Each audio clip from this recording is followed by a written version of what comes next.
Meie jaoks on viimane lahe elamus see, et me saime selle maja korda, mis minu selja taga on, et see viimane aasta on olnud pöörane aasta, aga me oleme saanud selle muuseumiga, selle endise koolimajaga ikkagi pilti mitte ainult Eesti-siseselt, vaid ka ülemaailmselt, et WRC ralli on meil siin kohe-kohe kõrval toimumas ja läbi selle me kindlasti saame väga suurt kajastust ja Kalevipoeg, tema teod ja toimetused saavad kindlasti maailmakuulsaks.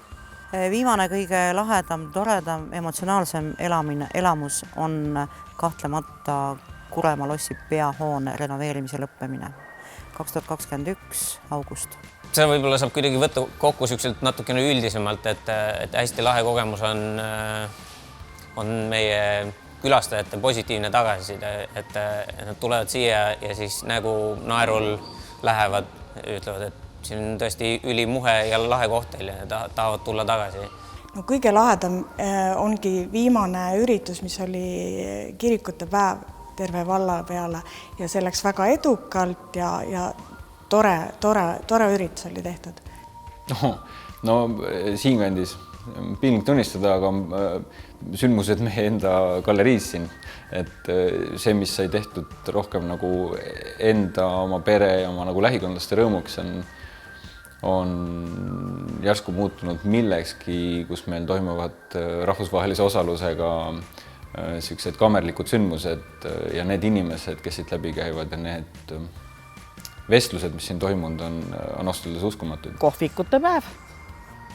Jälle nii kihvtid, toredad inimesed igale poole lähed, nii kuidagi mõnus, nagu sind oleks oodatud igal pool.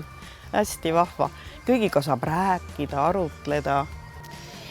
Hiljutine kõige toredam elamus on kindlasti aktsioon 33 kõnet, kus Paide keskväljakul erinevad tuntumad, vähem tuntumad ja mõned isegi täiesti tundmatud inimesed rääkisid sellest, kuidas ja kuhu me peaks edasi liikuma. Aga see elamus ise on väike osa ühest palju suuremast elamusest, mille nimi on Paide teater, kes selle aktsiooni käima lükkas. Ja nii ongi selle Paide teatri olemasolu ja see, mida nad teevad, kinnituseks sellele, et ka väikeses kohas võib teha väga suuri ägedaid asju ja vot see ongi see minu kõige suurem elamus viimasest ajast.